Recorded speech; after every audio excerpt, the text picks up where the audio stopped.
It's the weekly show with David J. Maloney. This week, David talks to comedian and podcaster Shuli Egar. And now, here's your host, David J. Maloney. Welcome to everyone at home, and I would normally say our studio audience to the weekly show. I'm your host, David J. Maloney. I say normally because we'd usually shoot the show before a small studio audience at the Hard Rock Hotel and Casino, but we are still shooting from home due to renewed coronavirus concerns. We do hope to gain clearance to get back to our live-to-tape shows real soon. So, due to the Omicron outbreak, European soccer teams have been playing in empty stadiums, giving them insight into what it's like to play on American soccer teams. And according to a new survey, men spent twice as much on their mistresses this past Christmas as they did on their wives, which makes sense because mistresses save married men a fortune on prostitutes. If you haven't heard, O.J. Simpson was recently granted early release from his parole. In 2008, the NFL superstar was convicted of kidnapping and robbery, but fans still remember him as a legendary murderer.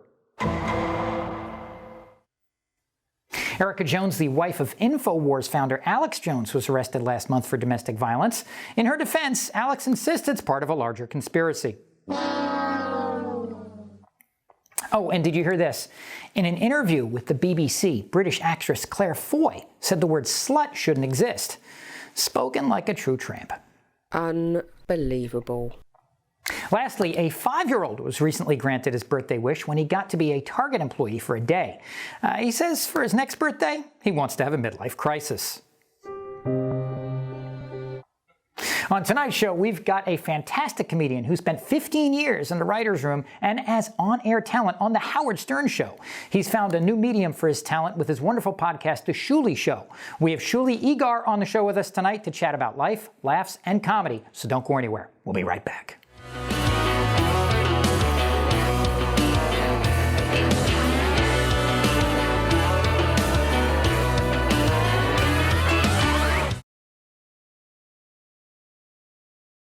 Our featured guest tonight has had an incredible career, having been an on-air personality on The Howard Stern Show for over 15 years, headlining comedy tours, and has now started his own fantastic podcast titled The Shuli Show. Here to talk about his career, The Shuli Show, and all things life and comedy, please welcome Shuli Egar. Shuli, welcome to the show.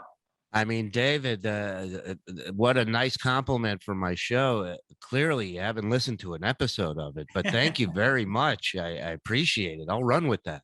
There you go. So actually, I have heard you on the Shuli Show and elsewhere talk about your parents and upbringing, and it's always hilarious when you do. Fill my audience in on that. Who were your parents and what were they like? My parents, I'm the youngest of 3 boys. I was born in Rishon LeZion, Israel, and my uncle, who I'm named after, my dad's brother, was killed in the 6-Day War. And after that, my parents, my mom really said that she didn't want her kids going. She had a hunch things wouldn't mellow out there anytime soon. So she told my dad, I think they had like 20-30 grand to their name, get the kids.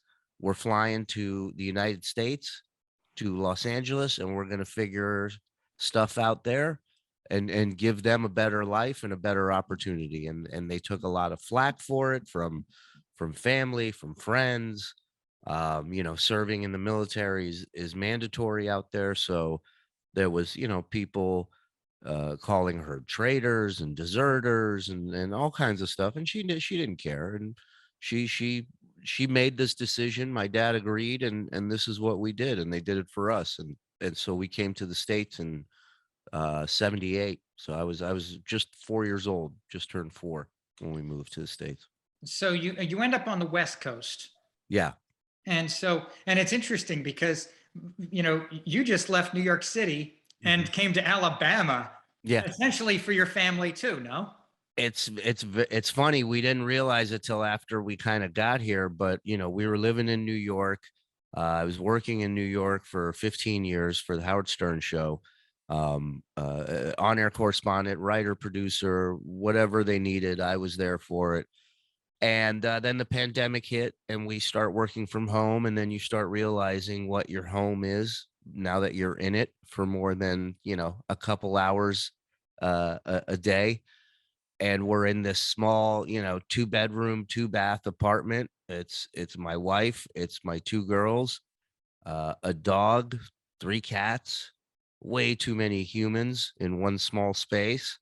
And now we're trapped there, we're under quarantine. We're not going anywhere. And the good that came from it was that I reconnected with my family again, something that I definitely put them on the back burner when it came to the career and the job and always being available for whatever they needed. But whatever my family needed, I was not, they just weren't on my list.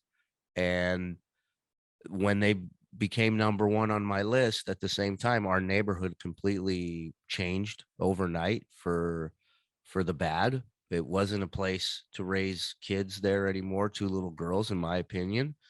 And we started looking to see where we could move.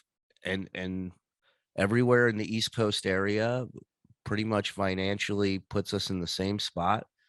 And I have a good friend of mine who's in real estate out here who for years has been telling me to just buy land in one particular spot, Huntsville, Alabama. He says it's going to be the next Nashville, going to be the next Austin. And and people from Alabama will tell you, they say there's Huntsville and then there's Alabama. It's people got teeth here. It's great. Well, Nobody's and the funny thing is you'll see cars with bumper stickers on them that say, as a matter of fact, I am a rocket scientist. It's so funny. I'm surrounded by, and that's the funny thing, right? Like before this pandemic, the only thing I knew about the South is all the jokes we know about the South, right? All the preconceived, stereotypical crap that we've heard throughout the years. If you don't see any different, then that's what you think it is, right? And in the summertime, we said, look, we found a place we really wanted. We saw what we could afford out here, what we could get for what we're paying in New York. And we just said, okay, well, let's go out there at least and see what this place is all about, because, it could be the nicest house in the world. If the people stink, then it's a no go. So we came out here and I mean, it was just night and day. It was like everybody was so well mannered. Everybody was so polite. Everybody was so welcoming to us. Nobody asked us where we were from, what we were doing here, who we voted for, what do we think.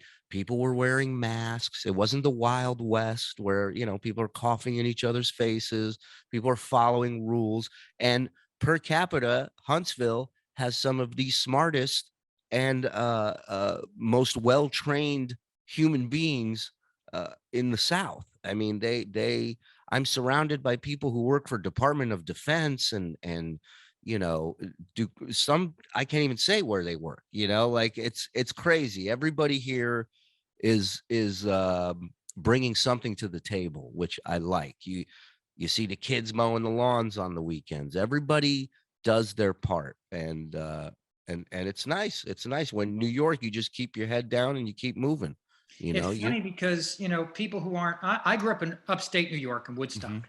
Right. And it's funny how people who aren't from New York and have never been to New York think the entire state is New York City. Like it's all big buildings, and that it's all people being rude and people not having time for anything. And, the old New York minute rule. And everybody up north thinks that everybody down here are a bunch of country bumpkins. Correct. And so it's funny when people get to see the other areas and say, hey, wait a minute. No. You got some stereotypes. And yeah, there are definitely people who fit those stereotypes. There's a reason why those stereotypes exist. Absolutely. They started somewhere. Listen, I tell people, no matter what state you live in, if you drive far enough, you'll find it. You know what I mean? You'll find it. I'm not saying all of Alabama is, this secular dream, utopia. I mean, look, man, what's great is, I can make all the Jewish jokes I want because they don't even know Jews out here. They just think I'm another white guy. So I tell them all the time, I go, you people are so sweet. You don't even know you're supposed to hate us. I love that. God bless you guys. So, let's talk about comedy for a little bit. So, Yeah. who were some of the first comedians who made an impression on you, and how did you come across them? Well, probably I think the first comedy special I ever remember seeing was an HBO comedy special, Howie Mandel live in Chicago. And I just remember how wild he was on stage. I remember him doing crowd work and talking to people, which as a comic now and knowing specials and having done a special, you don't do crowd work in your special really, right? There's Like risks. your special is your best hour that you've Mhm. been polishing for the last 6 months to a year, and Or that's your longer. special, or Or longer, longer. sure. And that's your special. Well, he was doing stuff, bringing people from the audience on the stage. I remember a woman going to the bathroom, and as soon as she walked out of the arena, he just said, okay, he goes, this row switch with that row, and he made these two rows switch, where when she walked back, she was just standing there looking and wondering, I know this is where my seat is, but none of the people that were in my row are in this row now. And she's confused, and he's in the middle of a bit. He just stops. He's like, ma'am, can you please sit down? And now he's doing a bit for himself on his own special, which that always stood out to me. Don Rickles, I used to stay up to watch him come on the Johnny Carson show, because I loved watching Carson when Rickles was on, because Johnny would just lose control. Like, he had no control of his show anymore, and Rickles just took over. It was like having Robin Williams on a show. Correct. And Carson, the other thing I loved, which is what I really try to focus on with my show, is he would do these bits, these sketches that would start bombing, and he would lean into the sketch bombing, and he would make jokes. And so that organic, in the moment comedy is what I grew up watching. And that's what I love more than anything, is just hitting a home run on a pitch that just came out. It's coming at you. It's the first time you've seen this pitcher, and you swing and you crank it. Like that, for me as a comic, is such a great feeling. So those are the type of comics that stood out for me. And then, guys like Bill Hicks would I would listen to his albums, and then it'd be two or three bits on the album where I just hit my head and go, oh, it's right there. Like, how did I not think of that? Like, those things I love. Dice, as a young guy, hearing somebody talking like that on the album was insane. Kennison, Sam Kennison. Yeah. Yeah, for me, it was what stood out for me. What I know now about these guys that I grew up loving as a comic is that they all loved doing this. There's a lot of comics that make a lot of money that hate this gig. They're burnt out. They're like TSA agents, right? They just don't want to be there anymore. And then you meet comics that, Howie Mandel, years later, I get to work with him, and we're doing a show in Caesars, Ontario. I think it was like 8,000 people at our show. And then after the show, they said, they come backstage and they go, Mr. Mandel, REO Speedwagon and Chicago are doing a show in the arena here, and they requested if you want to come by and watch. And he's like, yeah. And as they're taking us under this hotel to this other venue to see the show, he looks at me. Guy's been doing it 40 years, looks at me and goes, can you believe we get paid to do this? And that, to me, that's everything. Cause I'm like, man, if you're still digging it, like, there's hope, because you meet a lot of people who don't.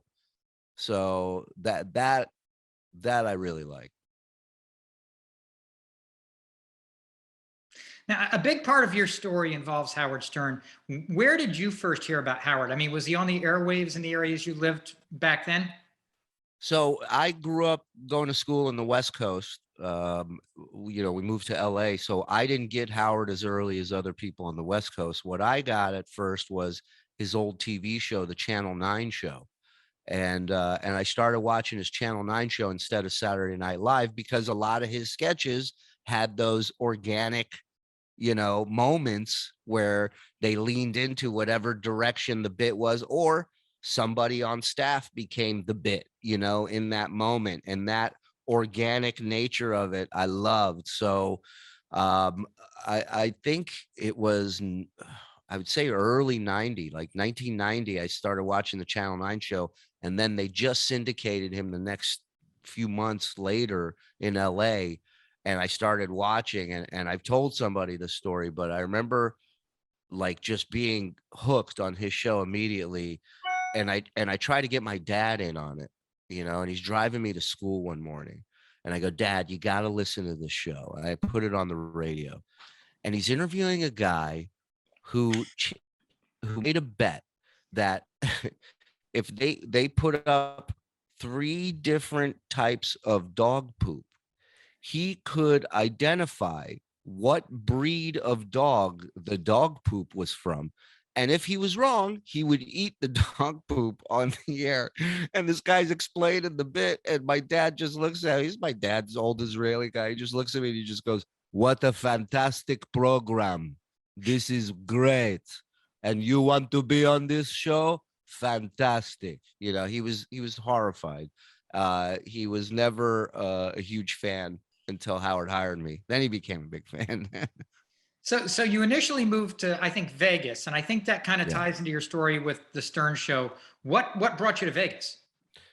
I was living with some friends in Arizona, and they stopped working and stopped paying rent. So I said, why don't I do that to my parents instead of being the parents for these guys? And I moved back in with my folks, not knowing what I wanted to do. I said, maybe I'll get a job dealing in the casinos and do that. And, but comedy was always something that I dreamt of doing, just didn't have the guts to try it. When you And did try it, I mean, do you remember what your first stand-up set felt like? I mean, was it a good experience or bad? Was it scary? oh, it was one of the worst moments of my life. And they're kind of supposed to go that way. That's the thing with stand-up, is it weeds out the people who aren't cut for it right out the gate. Because that first time, there's this many people that kill it their first time. Everybody else, usually you're not even in front of a crowd. It's an open mic, so you're sitting there in front of the other comics. And Buddy Hackett's son, Sandy Hackett, once told me, if you want to make the other comics in the back of the room laugh while you're on stage, light yourself on fire. That's how supportive they're going to be towards your jokes. And so, you know, it sucks at first because you don't know how to do it. Everything, riding a bike, roller skating, you name it. You suck at it when you first start because you haven't learned anything. So if you can get through the sucking part, which takes a while, depending on how hard you work and how many times you can get up and practice, then you'll possibly be able to do this. But there's the other factor, which is you got to be funny too. Well, I've always wanted to try it. When we used to do the live to tape shows at the Hard Rock before COVID hit, we did a normal talk show monologue, which which has since now morphed into more of a weekend update type of thing when we started doing the shows from home. But I've always kind of wanted to maybe at some point find an open mic and try to take maybe some of the evergreen material that I've used from some of the monologues and see if I could do it. But I think the best advice I can give somebody who's thinking of trying this is find an open mic, go to the open mic, and don't go up. Don't go up that first time. Just watch. Just get a feel for the comics that are going up, what they're going to be talking about, the kind of rhythm, the kind of cadence, because, look, it's not that they're doing it right. It's just something to kind of get you familiar with that world that you're about to enter in now. So, watching is a big thing in stand-up that I want to say a lot of comics don't do. More comics now, the younger comics I see are watching, but it's important to watch the comics that are up there in front of you, and see what's working.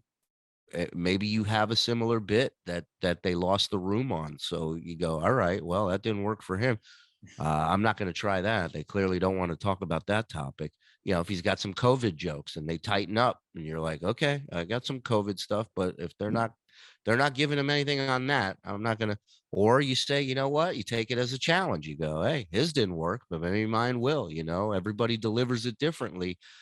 It's a process that you have to. The way you write your first time is nowhere near the way you're going to write a year from now, 2 years from now, right? So it's constantly evolving. You're constantly learning, and just be prepared for it to suck and to bomb a lot. It's a whole new podcast I'm working on with a good friend of mine, James Mattern. He's a comedian. We started together in Vegas. He's one of the best hosts in New York City. He headlines as well, and he just put out an album that won Album of the Year. The Interrobang gave it Album of the Year. It's called The Check Spot. And I don't know if you're familiar with a check spot, but in the comedy clubs, when they have a showcase show, meaning 7, 8 different comics going up and doing 10 minutes, there's one comic that has to go up and do 5 minutes while the servers come around and put the checks on the table. Mm. And this is one of the worst spots in comedy because nobody's paying attention. Everybody's doing math. Everybody's splitting stuff. People are signing stuff. So if you can get people to stop doing math and pick their head up and laugh, then you're doing something right. So his whole album is him doing various check spots. And James and I started a podcast, it's going to be out this month, called Thanks for Coming Out, which was a saying we used to have in Vegas when one of us would host and bomb and we'd bring the other one on stage. That was our code phrase to let the other guy know you're about to bomb too. This crowd sucks. So as we're shaking hands, we just go, thanks for coming out. And we would know that means you're about to eat this sandwich. And so we're doing a podcast where we interview other comics and just share, what we call war stories, our bombing stories, our nightmare gig stories. And it's a rite of passage. You have to go through that to become good at it. I remember being in a comedy club where, and now that you mention it, I think it was around that time, and Colin Quinn was there. And one of the servers had long brown hair and a beard, and he was wearing, like white flowy clothes. And he walked in, and it was an immediate distraction as he was going to the different tables. As soon as he walks in, Colin Quinn goes, "Christ, party of 13, your table is ready." And that's a pro, man. That's a pro. It's like, yeah, like that. Yeah. He's like, and I'm sure you're all going to want to sit on the same side of the table. Yeah, right. He gave me great advice once on stage. I came off stage and I had an okay set, and he's just sitting there and he looks up and he goes, "You got to move around up there." And I'm like, "Oh yeah?" And he goes, "Oh, yeah." He goes, "You look like you know what you're doing when you're moving around up there." He goes, "You're just standing in one spot. It's like you're scared." And I never thought of it, and sure enough, you watch guys like Chris Rock, Kevin Hart, Sebastian Maniscalco, you watch these guys playing arenas, wherever it may be, man, they're moving constantly. Even Eddie Murphy, Ron, Delirious, they own the stage. It's their stage. That's right. So yeah, little stuff like that, man, it goes a long way. And that's the coolest thing about this gig is you never stop learning.